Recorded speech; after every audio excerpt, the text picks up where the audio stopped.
डेप्ट होता है ना, अनसिक्योर्ड डेप्ट।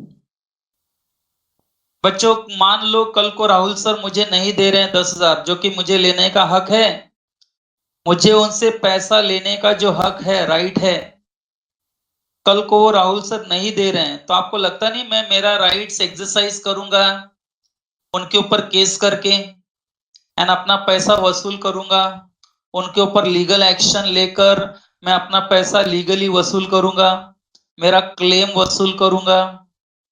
तो बच्चों इसी को हम एक्शनेबल क्लेम कहते हैं। आप बोलो समझ में आया सबको? Right to receive money is my actionable claim. आप अकाउंट्स को अगर अच्छे लेवल पे समझते हो तो आई होप आपको समझ में आ गया। राइट टू रिसीव मनी, मेरा जो राइट है रिसीव करने का मनी, बच्चों वो मेरा एक्शनेबल क्लेम है। तो लॉ इधर देखो बच्चों, स्क्रीन पे देखो, लॉ इसे क्या नहीं मानता। पढ़ो जरा, टाइप किया मैंने, लिखा, टाइप करो। लॉ एक्शनेबल क्लेम को क्या नहीं मानता? लॉ एक्शनेबल क्लेम को क्या नहीं मानता? It is not goods. फिर बच्चों गुड्स की डेफिनेशन में और क्या नहीं है? मनी नहीं है ना, money is also not action, not goods, पढ़ा ना हमने। तो बच्चों जब हम मनी कहते हैं ना, तो मनी मतलब the money which is in circulation. Are you getting my point? The money in circulation, अभी जो पैसा सर्कुलेशन में है, which is used as a medium of exchange, है ना, एक्सचेंज फॉर वैल्यू। आपके पर्स में जो पैसा है बच्चों, उस मनी की मैं बात कर रहा हूं। मैं यहां पर बच्चों ओल्ड कॉइन्स, सुना है कि नहीं? कुछ लोग ओल्ड कॉइन्स जमा करते हैं, बाद में लाखों रुपए में बेचते हैं। ओल्ड कॉइन्स, क्या old coins is in circulation? क्या ओल्ड कॉइन्स हम करेंसी के तौर पर यूज कर सकते हैं as a medium of exchange?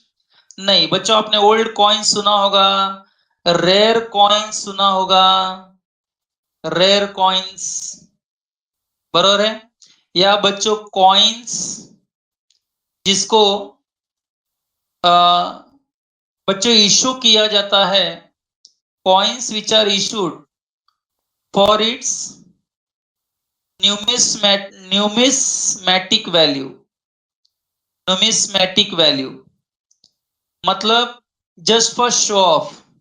Show off समझते हो ना? गवर्नमेंट बहुत सारे कॉइन्स, आपने सुना है गवर्नमेंट ने 500 का भी कॉइन्स इशू किया है, बट आपने कभी देखा है मार्केट में उसे सर्कुलेट होते हुए? 1000 का भी कॉइन्स है, मालूम है कि नहीं? गवर्नमेंट इशू करता है issue, but it is only held for numismatic value, only for historical value, जमा करने के लिए। जैसा हम स्टैम्प कलेक्शन नहीं करते क्या, स्टैम्प कलेक्शन, वैसा कोई अगर old coins, rare coins collect करता है एंड बेचता है, तो बच्चों उसको क्या क्या बोलेंगे? जल्दी बोलो। Are they goods? Are they goods? Old coins, rare coins या coins which are held for numismatic value, are they goods? Definitely बच्चों दे आर गुड्स। कौन सा मनी गुड्स नहीं है which is right now in circulation? फिर चाहे वो Indian rupees हो, यूएस डॉलर्स हो, यूरोज हो, है ना, कोई भी हॉट करेंसी हो, बच्चों they are money and money is not goods. Money is not goods. बच्चों अब तक डेफिनेशन में मुझे बताओ, गुड्स की डेफिनेशन ने क्या क्या एक्सक्लूड किया? गुड्स के डेफिनेशन में क्या क्या नहीं है? Yes anyone? गुड्स की डेफिनेशन में क्या क्या नहीं है? दिशा सिर्फ यही तो, ये तो अभी अभी पढ़ा है रे बाबा। गुड्स में क्या क्या इंक्लूड नहीं है? एक्शनेबल क्लेम, मनी, और भी एक है, और भी एक है, अरे पढ़ाया मैंने, immovable property like land and building, वो भी तो बोलना चाहिए ना। यानी आपसे पूछा जाए मनी एक्सक्लूड्स क्या, व्हाट इट एक्सक्लूड्स, तो what answer should you should give? Sir immovable property, actionable claim and money. Clear हुआ सबको? बच्चों मैं लिख के क्यों समझा रहा हूं, रीजन समझ में आया, थोड़ा इफेक्टिव हो जाएगा। Is that okay? आपको थोड़ा समझ में भी आएगा, लिख रहा हूं, देख रहे हो ना थोड़ा, तो शायद थोड़ा और अच्छे समझ में आ जाएगा। ऐसा मेथड चलेगा बच्चों पढ़ाने का, थोड़ा लिख के समझाऊं, थोड़ा रीडिंग करके। ओके चलेगा ना बच्चा? I hope you don't mind. या मैं पूरा समझा दूं एंड बाद में रीडिंग आपके लिए दे दूं तो भी चल जाएगा, तो भी आप रीड करके मुझे डाउट पूछ सकते हैं बाद में। चलो बच्चों, गुड्स का डेफिनेशन पूरा नहीं हुआ है अभी। चलो, goods means every kind of movable property other than actionable claim and money and includes. बच्चों डेफिनेशन क्या कहता है, ये देखो डेफिनेशन पे मैं वापस आ गया। And includes, definition clear cut कह रहा है, एंड इंक्लूड्स। डेफिनेशन दिख रहा है ना बच्चों? एंड इंक्लूड्स, इट इंक्लूड्स क्या? Stock and shares, includes stock and shares. बच्चों थोड़ा डेफिनेशन लिखकर पढ़ा रहा हूं मैं। And include stock and shares, अभी डेफिनेशन पूरा नहीं हुआ। अब बच्चों जब मैंने कहा and include stock and shares, तो पढ़ाने से पहले बता दो, stock and shares are they goods? Stock and shares are they goods? Are they goods? Yes बच्चों, stock and shares are goods. Okay लिखा है मैंने। But do you know what is stock and shares? What is stock? Let me see, you know or not. What do you mean by stock?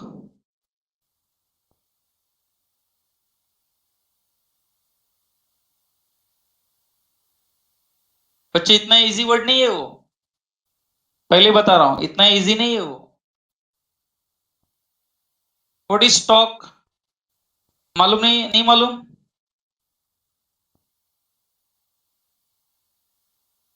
जब मैंने कहा easy नहीं है तो बहुत लोग टेंशन में आ गए होंगे। Unsold goods, goods with buyer for sale during the year. बच्चों मुझे पूरी तरह से ये मालूम था कि आप लोग ये आंसर देंगे, एंड ये सब का सब आंसर रॉन्ग है, रॉन्ग है, रॉन्ग है। सभी का आंसर रॉन्ग है। आप शायद opening stock of goods and closing stock of goods सोच रहे हैं ना बच्चों? अकाउंट्स, अकाउंट सोच रहे हैं ना? हाँ, भाविका ने अभी सही लिखा है। अभी आगे देखो बच्चों, मैं आपको बता दूं, स्टॉक एंड शेयर्स आपने कभी सुना है? इक्विटी शेयर्स लोग खरीदते बेचते हैं, भाव बढ़ जाता है तो। प्रेफरेंस शेयर्स सुना है? देखो मैं एग्जांपल ले रहा हूं, आप बोलेंगे सर आप स्टॉक का कहां मीनिंग बता रहे हो, आप तो शेयर्स बता रहे हो हमें। देखो ना बच्चों, आपने डिबेंचर सुना है? डिबेंचर्स, कंपनी में डिबेंचर्स, लोग डिबेंचर्स में इन्वेस्ट करते हैं पैसा कमाने के लिए। बच्चा आपने म्यूचुअल फंड सुना है? सही है, एडवर्टाइजमेंट आता है देखो सचिन तेंदुलकर का। म्यूचुअल फंड्स, लोग इसमें भी पैसा इन्वेस्ट करते हैं ताकि पैसे से पैसा कमाया जा सके, है ना बच्चों? So equity shares, preference shares, debentures, mutual funds, कुछ लोग बैंक में फिक्स डिपॉजिट्स भी रखते हैं। बच्चों बॉन्ड्स सुना है? बॉन्ड्स, कुछ लोग बॉन्ड्स में पैसा इन्वेस्ट करते हैं, गवर्नमेंट बॉन्ड्स में, कंपनी के बॉन्ड्स में। तो बच्चों अब आप बोलेंगे सर स्टॉक का मतलब बताया नहीं आप। तो आपको बच्चों पता है share broker, hello hello, share broker सुना है कभी? शेयर ब्रोकर जो आपके लिए शेयर्स खरीदता है, शेयर्स बेचता है, बॉन्ड्स खरीदता है, बॉन्ड्स बेचता है, पता है आपको? बच्चों इन सारे चीजों को, इन सारी जो मैंने लिखी है ना लिस्ट, इसे शेयर ब्रोकर की नजरों में क्या बोला जाता है? शेयर ब्रोकर की नजरों से देखो एंड बोलो इसको, क्या बोलेंगे आप? जल्दी जल्दी जल्दी क्या बोलेंगे? ये पूरी लिस्ट शेयर ब्रोकर के लिए क्या है? स्टॉक है। आपका गुड्स वाला ओपनिंग स्टॉक क्लोजिंग स्टॉक नहीं बच्चों, पहले कह रहा हूं। आपका वो गुड्स वाला opening stock closing stock unsold goods वो नहीं। शेयर ब्रोकर कभी भी देखो, स्टॉक मार्केट सुना है कभी? शेयर मार्केट को हम स्टॉक मार्केट भी बोलते हैं। हेलो हेलो हेलो हेलो, कभी सुना है टीवी पे हम शेयर मार्केट को स्टॉक मार्केट भी बोलते हैं? क्यों बोलते हैं बच्चों? रीजन समझा? बाइंग सेलिंग होती है वहां पे, वो गुड्स के जैसा। एक ज्वेलर कैसा सोना चांदी खरीदता भी है बेचता भी है, खरीदता भी है बेचता भी है। तो शेयर ब्रोकर भी शेयर्स खरीदते हैं बेचते हैं, खरीदते हैं बेचते हैं। वो उनके लिए शेयर्स ना होकर उनके लिए स्टॉक है, सामान है, वस्तु है, जिसको वो खरीद बेचकर पैसा कमाते हैं। अब बच्चों सबको स्टॉक का मतलब समझा? स्टॉक एंड शेयर साथ में वर्ड क्यों चलता है? सबको समझ में आया बच्चों? Are you sure you got this point? बहुत ही इंपॉर्टेंट, सीए के बच्चों को बहुत ही इंपॉर्टेंट नॉलेज, कि जो बच्चे यहां से सीए बनेंगे, नहीं भी बनेंगे तो भी नॉलेज रखो। शेयर मार्केट में पैसा कमाने जाएंगे बच्चों तो ये सारे शब्द आपके सामने आएंगे। Now you are too young to understand stock market, share market, but in due course आप इसका नॉलेज लो बच्चों। अच्छे से फॉलो करेंगे रूल्स एंड रेगुलेशंस, एक प्रॉपर पैटर्न फॉलो करेंगे तो लोग शेयर मार्केट में भी अच्छा कमाते हैं। ऊपर से सीए का दिमाग आ जाए आपको तो और भी बहुत अच्छे से आप इस नॉलेज का इस्तेमाल करोगे लाखों करोड़ों रुपया कमाने में। मैं तो कहूंगा करो यूज। नॉलेज लेके करेंगे क्या? नॉलेज तब तक फायदे का नहीं जब तक आप यूज ना करें उसे, है कि नहीं बच्चों? मैं कितना भी बोल दूं, बाकी प्रोफेसर कितना भी नॉलेज दे दे, जानकारी दे दे, आप उसे जब तक यूज नहीं करोगे प्रैक्टिकल लाइफ में उसका कोई मतलब नहीं रहेगा बच्चों। चलो बच्चों, गुड्स का डेफिनेशन क्या कहता है? Stock shares are they goods? Yes, क्योंकि हमारा डेफिनेशन में लिखा है एंड इंक्लूड्स वर्ड लिखा है ना बच्चों, and includes stock and shares लिखा है कि नहीं? हाँ। चलो डेफिनेशन पर आता हूं बच्चों, डेफिनेशन अभी भी पूरा नहीं हुआ है। And include stock and shares,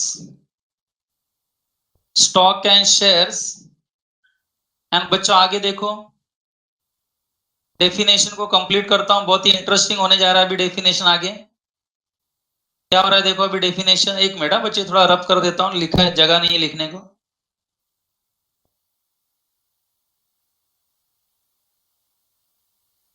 चलो बच्चों मुझे ये बताओ, and include stock and shares, आगे देखो क्या लिख रहा हूं, गुड्स के डेफिनेशन में और क्या लिखा है? Growing crops, growing crops comma grass,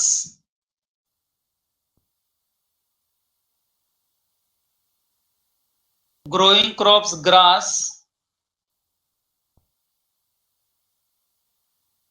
and things attached,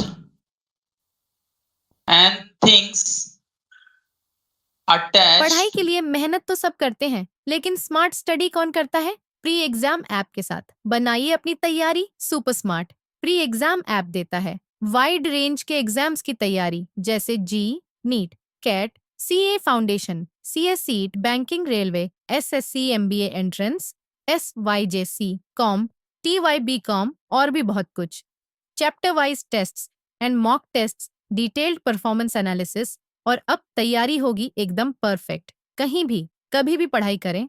और एक विशाल क्वेश्चन बैंक आपकी तैयारी को बनाए आसान। इंस्टेंट इवैल्यूएशन से तुरंत जानिए अपनी परफॉर्मेंस और पाएं पर्सनलाइज्ड फीडबैक। तो अब देरी किस बात की? प्री एग्जाम ऐप डाउनलोड करें और अपने नाम से रजिस्टर्ड करें और एक विशाल क्वेश्चन बैंक बिल्कुल फ्री और अपनी सफलता की कहानी लिखें। लिंक डिस्क्रिप्शन में है। प्री एग्जाम ऐप स्मार्ट तैयारी का साथ। attached, attached to, and things attached to or forming part of the land, things attached or forming part of the land, जमीन का हिस्सा हो, forming part of the land, comma which are या which is, which are agreed, agreed मतलब जिसका agreement हुआ हो, which are agreed to be severed, थोड़ा कलर चेंज करता हूं, which are agreed to be severed, agreed to be severed, agreed to be severed before sale, sale करने से पहले, बिफोर सेल और under the contract of sale, और under the contract of sale. बच्चों ये definition मैंने पूरा लिख दिया, अब इसको मैं पढ़ाता हूं पूरा।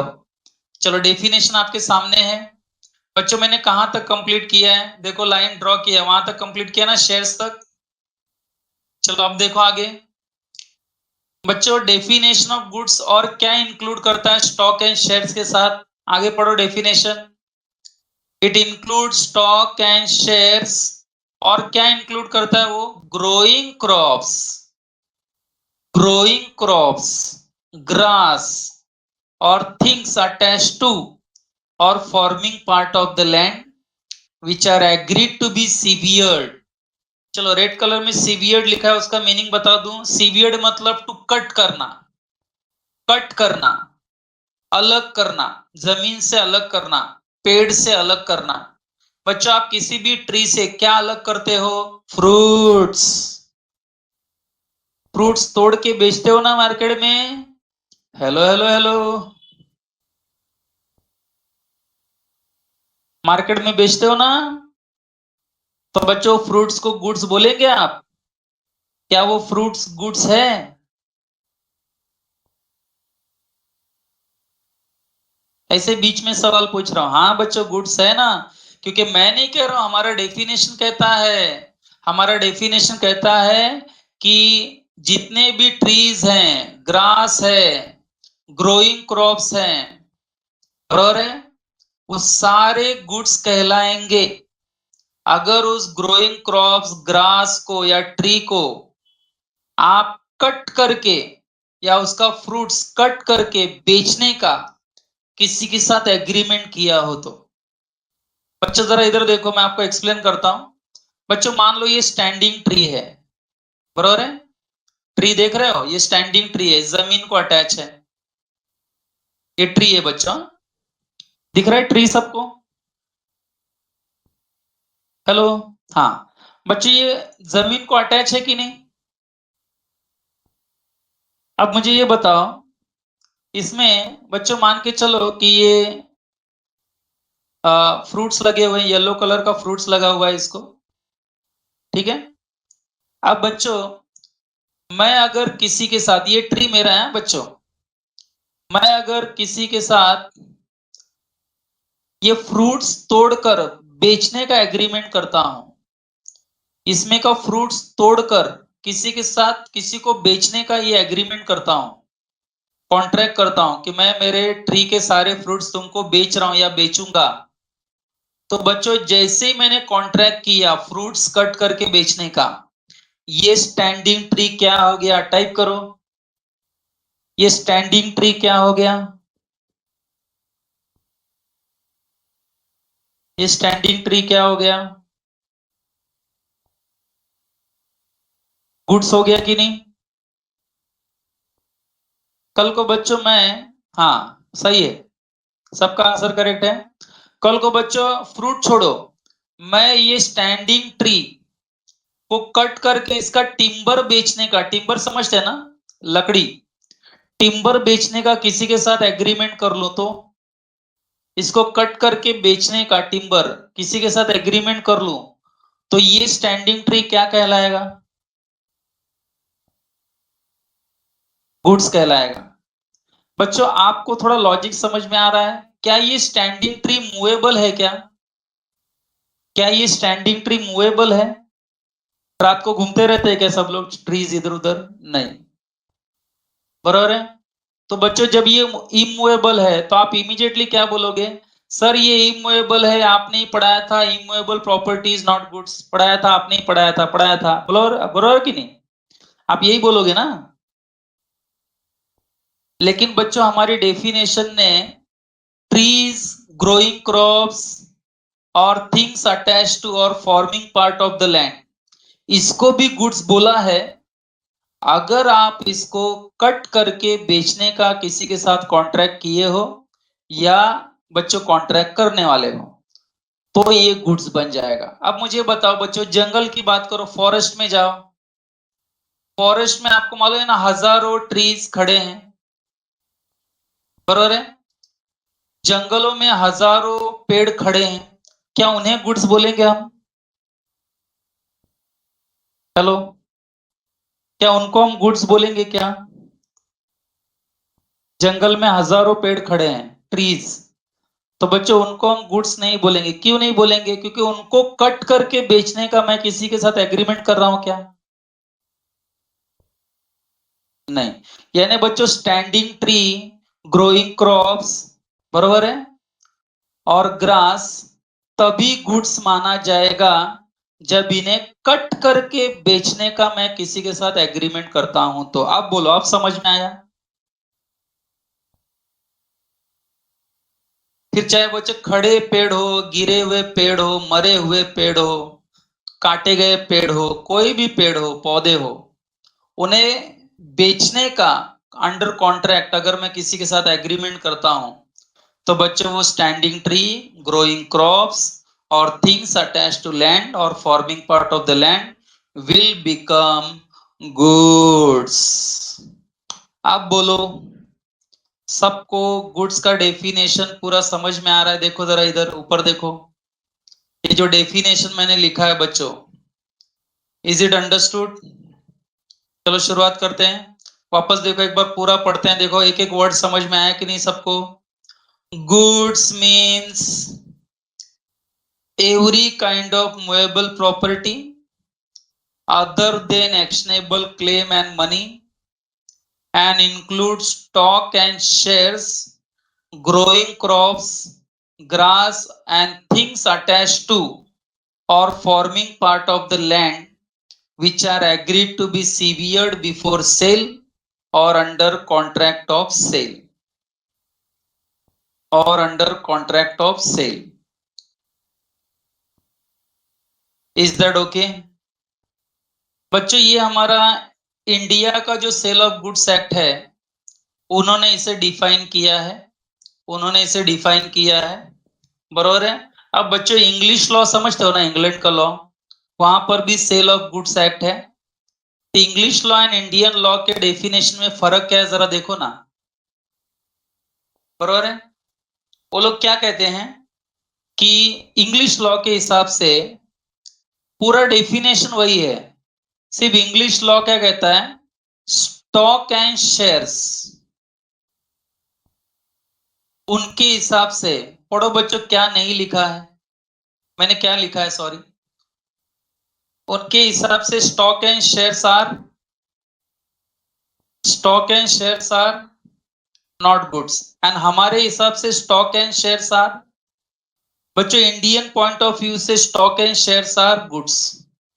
तो बच्चों इंग्लैंड का एंड इंडिया का, इंग्लैंड एंड इंडिया का गुड्स का डेफिनेशन सेम है, सिर्फ डिफरेंस कहां है समझ में आया सबको? स्टॉक एंड शेयर्स को लेकर हम इंडिया में स्टॉक एंड शेयर्स को भी गुड्स मानते हैं, इंग्लिश लॉ में stock and shares are not treated as goods. अब बोलो बच्चों, क्या ना assume the whole definition is clear? बच्चों मुझे इसमें ये बताओ, मेरे इस डेफिनेशन में देखो, डेफिनेशन दिख रहा है, रेड कलर में मैंने क्या लिखा है जरा टाइप करो एंड उसका मीनिंग लिखो। रेड कलर में क्या लिखा है मैंने, उसका पहले टाइप करो क्या लिखा है ना, उसका मीनिंग लिखो, क्या पढ़ा है मैंने। सीवियर्ड, सीवीड मतलब क्या, कट करना, कट करके बेचना। फ्रूट्स हम कट करके बेचते हैं, पेड़ से निकालते हैं, ग्रास कट करते हैं जमीन से, है ना। बच्चों बटाटा मालूम है ना आपको, पोटैटोस, वो जमीन के अंदर रहते हैं, वो उसको निकालते हैं हम लोग, फिर क्लीन करके उसको बेचते हैं मार्केट में। यानी कहीं ना कहीं जमीन से जो अटैच था उसको जमीन से उखाड़ देना, निकाल देना, ट्री से कट कर देना, ट्री को कट कर देना।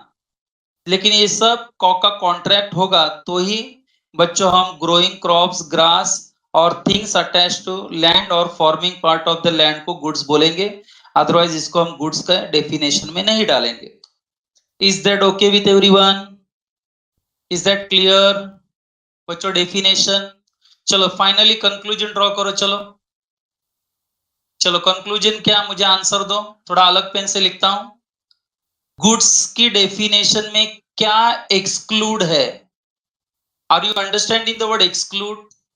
यानी गुड्स के डेफिनेशन में क्या नहीं है? तो पहला पॉइंट इमूवेबल प्रॉपर्टी। बच्चों मैं ज्यादा टाइम दे रहा हूं गुड्स के डेफिनेशन पर, बराबर है? गुड्स की डेफिनेशन पर ज्यादा वक्त दे रहा हूं। Immovable property like land and building, they are not goods. Actionable claim is not goods. सही जा रहे बच्चों? एक्शनेबल क्लेम गुड्स नहीं है, ये एक्सक्लूड है। फिर बच्चों money which is in circulation, of course. मैं ओल्ड मनी की बात नहीं कर रहा हूं, रेयर कॉइन्स की बात नहीं कर रहा हूं बच्चों। ये हो गया आपका एक्सक्लूड। सही है, आज के लेक्चर में ही कवर किया। अब आप बताएंगे गुड्स के डेफिनेशन में फिर क्या इंक्लूड है? मूवेबल प्रॉपर्टी तो इंक्लूड है ही, क्योंकि डेफिनेशन में ही वर्ड लिखा है। नॉर्मली मूवेबल प्रॉपर्टी, इसके साथ साथ स्टॉक एंड शेयर्स। सही है, स्टॉक एंड शेयर्स। बच्चों ग्रोइंग क्रॉप्स, ग्रास और थिंग्स अटैच्ड टू लैंड और forming part of the land which are agreed to be severed before sale or under contract of sale. Is that okay? बच्चों पूरी idea आ गई अभी goods के definition की। India and England के definition में फर्क क्या वो भी समझ में आ गया? Yes, have you understood? Okay. अब बच्चों गुड्स के डेफिनेशन के बाद कल वैसे कंटिन्यू होगा ये। मैं और यहां बताना चाहूंगा कि जो गुड्स का डेफिनेशन हमने सेक्शन 27 में कवर किया ना बच्चों, जो कि हमारे कॉन्ट्रैक्ट ऑफ सेल का सब्जेक्ट मैटर है। बायर एंड सेलर जिसका एग्रीमेंट करते हैं वो गुड्स को ही लेकर एग्रीमेंट करते हैं बच्चों, गुड्स को ही लेकर एग्रीमेंट करते हैं, बरोबर है? तो बच्चों एक मिनट, जरा एक मिनट।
हाँ बच्चों आवाज आ रही है मेरी? हेलो बच्चों आवाज आ रही है? हाँ।